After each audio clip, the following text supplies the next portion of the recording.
बिस्मिल्लाहिर्रहमानिर्रहीम, अस्सलाम वालेकुम, हेलो एवरीवन। उम्मीद करता हूँ आप सब खैरियत से होंगे।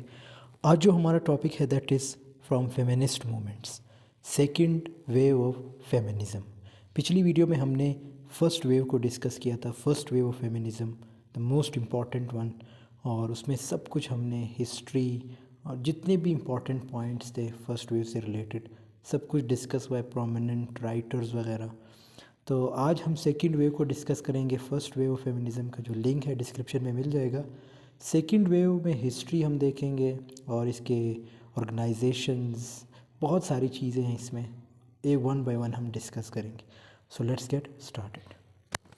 Introduction to second wave of feminism. The second wave of feminism movement took place in the 1960s and 1970s. ठीक है, मतलब ये जब स्टार्ट हुआ था 1960 और 1970s के बीच में, and focused on issues of equality and discrimination. Again इनका क्या मकसद है कि भाई इक्वलिटी होनी चाहिए मेल और फीमेल में, ये जो डिस्क्रिमिनेशन क्रिएट की जाती हैं, ठीक है। Starting initially in the United states with American women, तो इसकी शुरुआत होती है अमेरिका से। ये एमसीक्यूज़ में आपसे पूछा जा सकता है, ठीक है। The feminist liberation movement soon spread to the other western countries. फिर यही जो सेकंड वेव का जो कंसेप्ट था वो आहिस्ता आहिस्ता फैलता गया दूसरे जो वेस्टर्न कंट्रीज़ थे। Coining the term second wave 1968। अब ये सेकंड वेव, इसका नाम कैसे पड़ा, ठीक है, ये भी सवाल है। The term second wave feminism refers to the period of feminist activity that began in the early 1960s and continued through the late 1980s। मतलब ये जो सेकंड वेव स्टार्ट हुआ था ये एक्चुअली में 1960 से लेके 1980 तक चला था, ठीक है। द टर्म वॉज क्वाइंड, अब ये किस तरह इसका जो टर्म है वो क्वाइन किया गया था। The term was coined in 1968 by journalist Martha Lear in a New York Times magazine article titled the second feminist wave. This wave focused on a broad range of issues including sexuality, ठीक है। तो ये जो term था ये इस बंदे ने रखा था, ठीक है, इस बंदे ने ये टर्म दिया था, और ये न्यूयॉर्क टाइम्स मैगज़ीन में इसने एक टाइटल पब्लिश किया था, एक आर्टिकल पब्लिश किया था द सेकंड फेमिनिस्ट वेव के नाम से। तो उस वक्त ये टर्म पड़ा था। अब उसमें उसने क्या डिस्कस किया, इसने जो इश्यूज डिस्कस किए थे, sexuality, family, workplace, reproductive rights and legal inequalities, building upon the earlier first wave feminism which had primarily focused। अब अगर हम फर्स्ट वेव और सेकंड वेव का कंपैरिजन करें, फर्स्ट वेव क्या था, वो सिर्फ बात करते थे कि भाई हमें वोट का हक दिया जाए, मतलब वोट कास्ट करने का हक दिया जाए। फ़ीमेल की ये ख्वाहिश थी, फ़ीमेल की ये डिमांड थी, तो वो डिमांड उनकी पूरी हुई थी उस वक्त। लेकिन सेकंड वेव बहुत सी चीज़ों का सामने ले आता है, ये आगे भी हम डिस्कस करेंगे, लेकिन यहाँ तक आई होप आपको समझ आ गई होगी। Important developments in second wave of feminism, protest against Miss America 1968। ये क्या था, ये भी देखो, आपको ये पता चल गया है कि जो सेकंड वेव है वो 1960 से लेके 1980 तक है, ठीक है। अब इसमें बहुत सारे प्रोटेस्ट, बहुत सारी चीज़ें आ जाती हैं। तो सबसे पहला प्रोटेस्ट जो है हमें देखने को मिलता है वो miss America, protest against miss America. The protest against the Miss America pageant in 1968 was a significant event in the history of the women's liberation movement in the United States, ठीक है। 7 सितंबर 1968 को a group of feminists organized by the New York Radical Women demonstrated outside the Miss America pageant in Atlantic City, new Jersey, ठीक है। तो ये group था वो जमा हुआ था, और उन्होंने क्यों एहतजाज किया था ये आगे इसके हमने कुछ पॉइंट्स लिखे हैं, आपको ईज़िली समझ आ जाएंगे। The protest aim to highlight the objectification and exploitation of women in beauty contests and the broader societal norms that reduced women's value to their physical appearance. अच्छा, इसका मेन मकसद ये था कि यानी जो औरत है उसको एज ऑब्जेक्ट के तौर पे रिप्रेजेंट किया जाता है, मतलब जैसे हाई हील्स पहनना, लिपस्टिक लगाना, ठीक है, दूसरी जो चीज़ें हैं वो पहनना, ठीक है, जो उसको खूबसूरत बनाती है, मतलब उसकी फ़िज़िकल अपीयरेंस की कोई वैल्यू है ही नहीं, वो ख़ुद को बनाती है, मतलब एक ऑब्जेक्ट की तरह, जैसे ऑब्जेक्ट नहीं होता हम उसको तैयार करते हैं, ठीक है, इसी तरह ऑब्जेक्ट को भी तैयार, फीमेल को भी तैयार किया जाता है। तो ये इनकी डिमांड थी कि भाई ये ऐसा क्यों है, ऐसा नहीं होना चाहिए। आगे क्या है, the freedom of trash can, ये बहुत ही इंपॉर्टेंट पॉइंट है। ये एक किस्म का इन्होंने डब्बा जो है लाया था, मीन्स डस्टबिन टाइप था। अब इसको इसी ने नाम क्या दिया था, the freedom trash can. Protesters set up a freedom trash can where they symbolically threw away items। अब इस कैन में, इस डब्बे में इन्होंने चीज़ें फेंकना स्टार्ट की। जो कौन कौन सी चीज़ें थी, oppressed women such as bras वगैरह हो गए, गर्डल्स हो गए, हाई हील्स हो गए, मेकअप हो गए, and copies of magazines like Cosmopolitan and Playboy. ठीक है, तो ये सारी चीज़ें जो इन्होंने उस कैन में फेंकना स्टार्ट किए थे। अब ये ऐसी चीज़ें हैं जिससे आपको पता है कि ऑब्जेक्ट जो फीमेल है उसको ऑब्जेक्टिफाई किया जाता है। ठीक है, दूसरा पॉइंट था crowning a sheep. To mock the pageants focus on physical beauty, the protesters crowned a live sheep as Miss America, suggesting that the competition treated women like livestock to be judged and paraded। मतलब इन्होंने एक sheep भी सामने रखी और उसको ऐसे represent किया कि जैसे ये एक फ़ीमेल है और अब सारी जो है इसकी तरफ जाएंगे। क्यों? क्योंकि वो जो है उसको बनाया गया है, मतलब उसको जो है खूबसूरत बनाया गया है। ठीक है, आपने देखा होगा जैसे लाइव स्टॉक में होता है, जंगल में होता है, या कहीं पे भी आप जब जाते हैं तो कोई ना कोई चीज़ हमें अट्रैक्ट कर जाती है। ठीक है, तो इन्होंने भी यही किया था। इसी तरह signs and chants, the demonstrators carried signs with slogans like women's liberation. इनके डिफरेंट नारे थे, जैसे women's liberation and no more beauty standards. मतलब ये जो खूबसूरती की चीज़ें ये हमने नहीं लेने या ये वो, लेकिन इनसे कभी भी नहीं रुकेंगे। आज भी देखो ये ब्यूटी जो चीज़ें हैं वो सारी यही चीज़ें यूज़ करते हैं आप भी। And they chanted praises that critiqued the pageant and its role in reinforcing sexist ideals। ठीक है, the 1968 protest against miss America, ये थोड़ी सी और एक्सप्लेनेशन है यहाँ तक। आई होप ये 3 पॉइंट्स आपको क्लियर हुए होंगे। मिस अमेरिका यानी ये प्रोटेस्ट आपको क्लियर हुआ होगा कि इस प्रोटेस्ट का मकसद क्या था। फिर दूसरा जो प्रोटेस्ट था 1966 में, वो क्या था, formation of national organization for women, जिसको नाव कहा जाता है। ठीक है, नेशनल ऑर्गेनाइजेशन ऑफ वुमेन या for women. The National Organization for Women was founded in 1968 by a group including Betty Friedan, author The Feminine Mystique। मतलब इसने एक बुक लिखी थी, ये वैसे MCQs में आपसे पूछा जा सकता है। बेटी फ्रीडियन का एक बुक था the feminine mystique. This organisation was established to advocate for women's rights and gender equality. ये भी इसलिए बनाया गया था कि जेंडर इक्वलिटी होनी चाहिए, वुमेंस के राइट्स की बात की गई। Motivated by the lack of enforcement of the Civil Rights Act of 1968, particularly Title 5, which banned sex discrimination in empowerment। अब ये एक अलग कंसेप्ट है, ये आगे हम डिस्कस करेंगे कि ये जो सिविल राइट्स थे, एक्ट्स कौन कौन से थे, ये जो है आगे हम डिस्कस करेंगे। मतलब आपको इतना पता चल गया है कि जो नाव का जो कंसेप्ट था वो क्या था, कि भाई फीमेल की इक्वलिटी, मतलब जेंडर इक्वलिटी होनी चाहिए और फीमेल के राइट्स की बात की जा रही है। Now's initial goals included promoting equal opportunities होनी चाहिए, employment, education में supporting reproductive rights and increasing women's political participation। ठीक है, ये सारे important points हैं नाव के।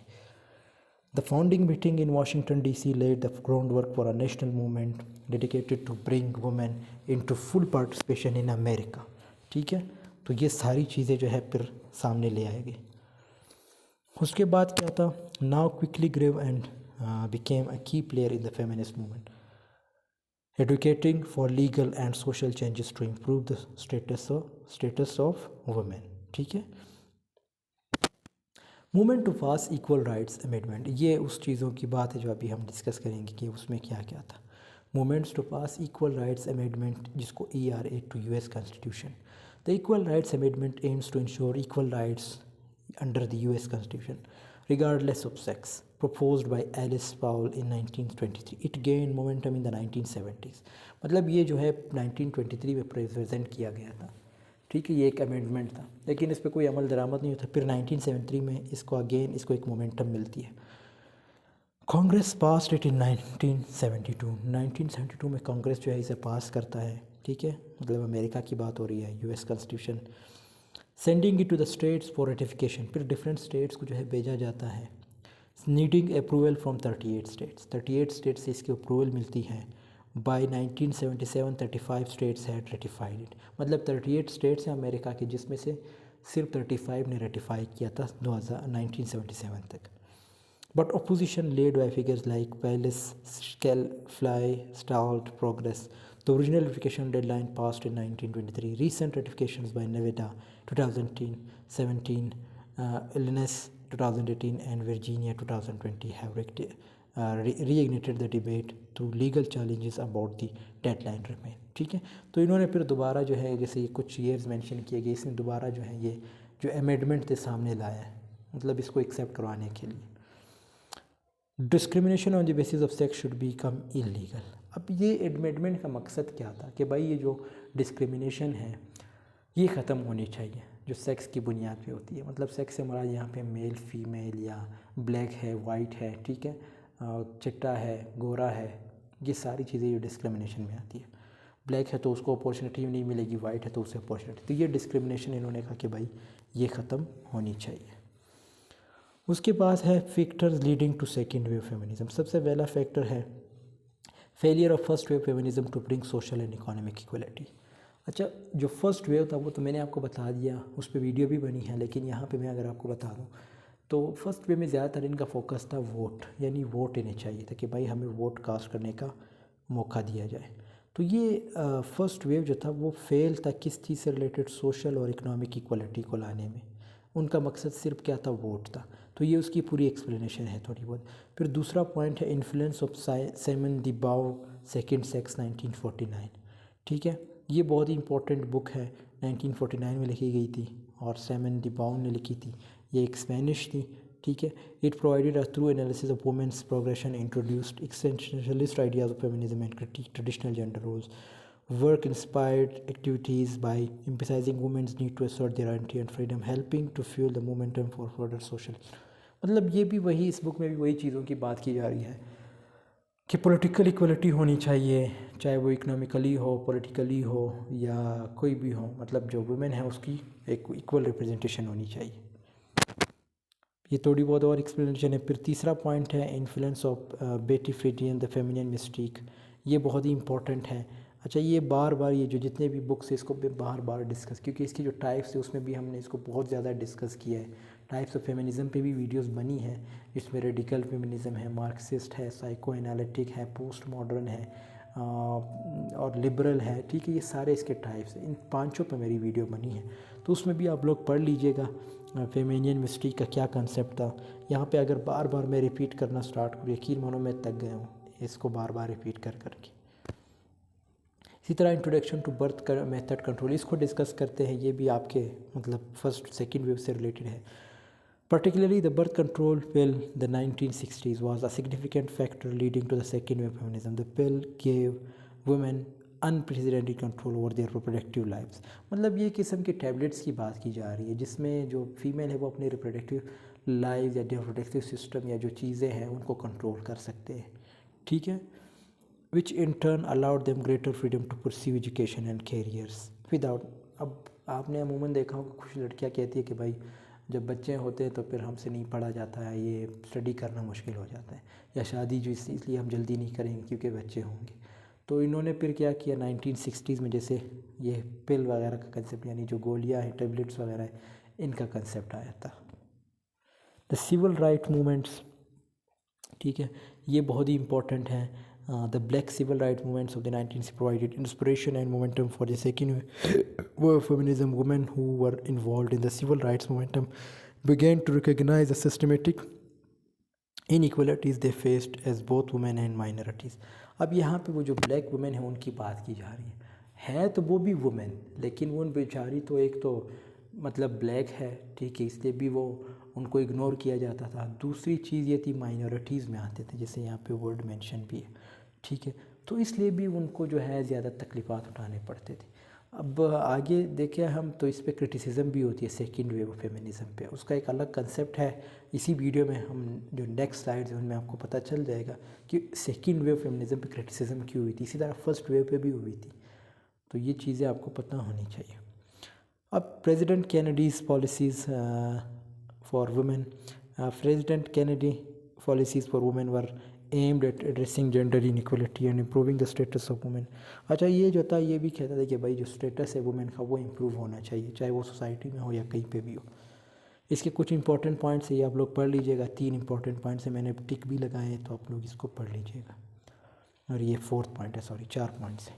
फिर इन्फ्लुएंस ऑफ नियो मार्क्सिज्म है।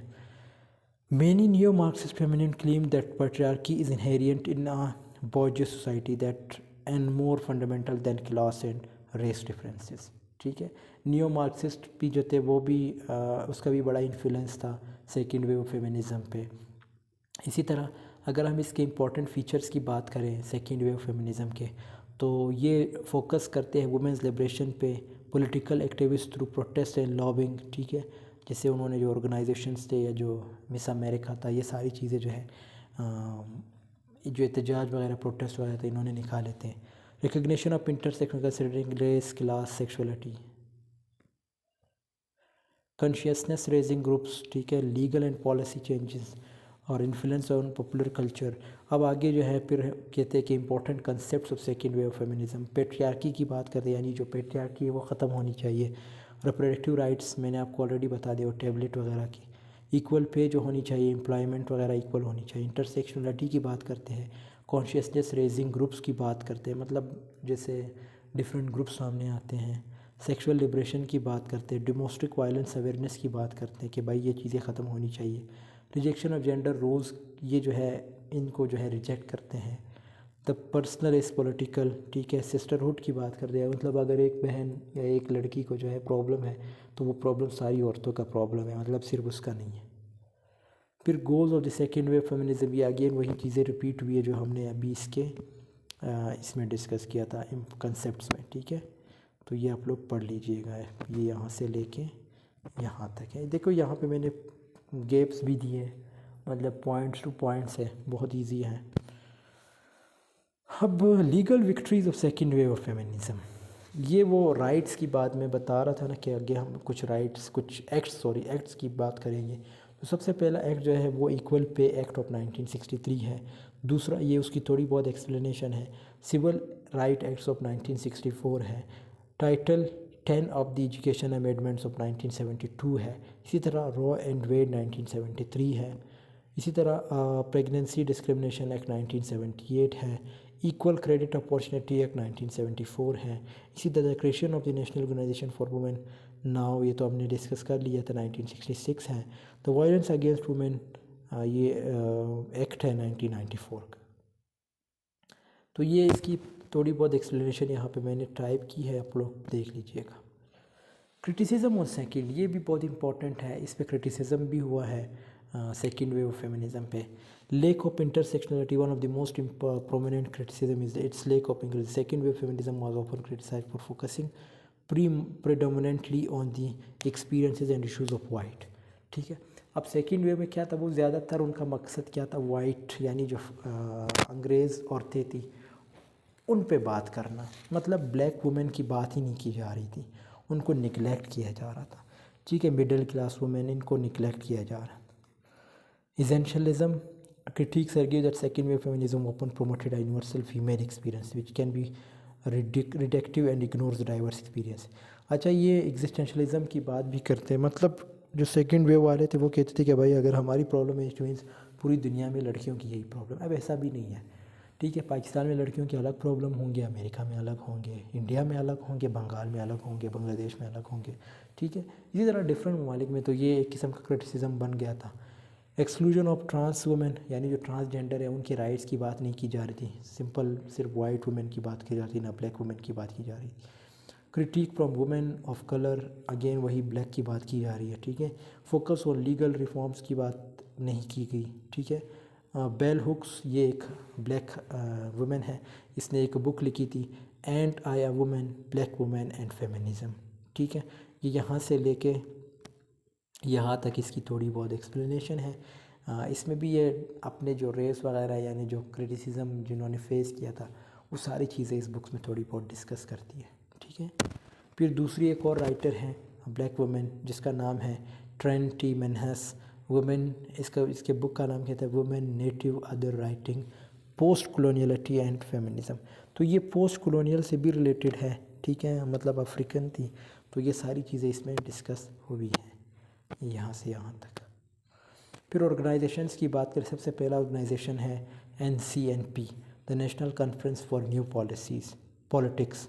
was a political organization in the 1960s aiming to unify various progressive movements including civil rights, anti-war and दूसरे जो क्या कहते हैं leftist groups. Established in 1967, its most notable event was conference in Chicago that year, which brought together activists like Dr. Martin Luther King Jr. Despite its ambitious goals, the NCNP faced insignificant internal conflicts, especially along racial ideological lines, which hindered its ability to create a cohesive agenda. Although the organization eventually dissolved, it highlighted. मतलब इसमें भी again वही जो rights वगैरह हैं उनकी बात की जा रही है, पीस की बात की जा रही है, ठीक है। उस वक्त जो वॉर थी वियतनाम में उसको अपोज़ किया जा रहा था, तो ये सारी चीज़ें जो हैं फिर इसमें डिस्कस हुई हैं। फिर शिकागो वुमेन लिबरेशन यूनियन है, ये जो है 1969 से 1977 तक था, मतलब एक्टिव था। It aim to address a wide range of women issues and promoted gender equality, ठीक है। जेंडर इक्वलिटी की बात किया करते हैं, ठीक है। फिर इसके कुछ इंपॉर्टेंट पॉइंट्स जिसमें फॉर्मेशन एंड गोल्स हैं, प्रोग्राम एंड इनिशिएटिव्स हैं, पब्लिकेशंस एंड आउटरीच है, इंटरसेक्शनलिटी है, लेगेसी। फिर मेजर प्रोमिनेंट्स है जिसमें बेटी फ्रेडियन है, इसके कुछ वर्क्स यहाँ मेंशन है। ग्लोरिया स्टेनम है, जर्मिन क्रेयर है, इसी तरह कैट मैलिट है, एड्रिन रिच है, सिलमिथ फायरस्टोन है, इसी तरह एंजेलिया डेविस है, बेल हुक्स हैं, एंड्रयू लॉर्ड है, ठीक है। तो ये कुछ इंपॉर्टेंट राइटर्स हैं, उसके कुछ कुछ वर्क्स भी मेंशन हैं, ये आप लोग खुद पढ़ लीजिएगा। तो दोस्तों यहाँ पे हमारी वीडियो की एंडिंग होती है। आई होप आपको ये वीडियो पसंद आई होगी। पसंद आई है तो ज़रूर लाइक कमेंट शेयर कीजिएगा। आपसे मिलते हैं नेक्स्ट वीडियो में, तब तक के लिए अल्लाह हाफ़िज़, टेक केयर।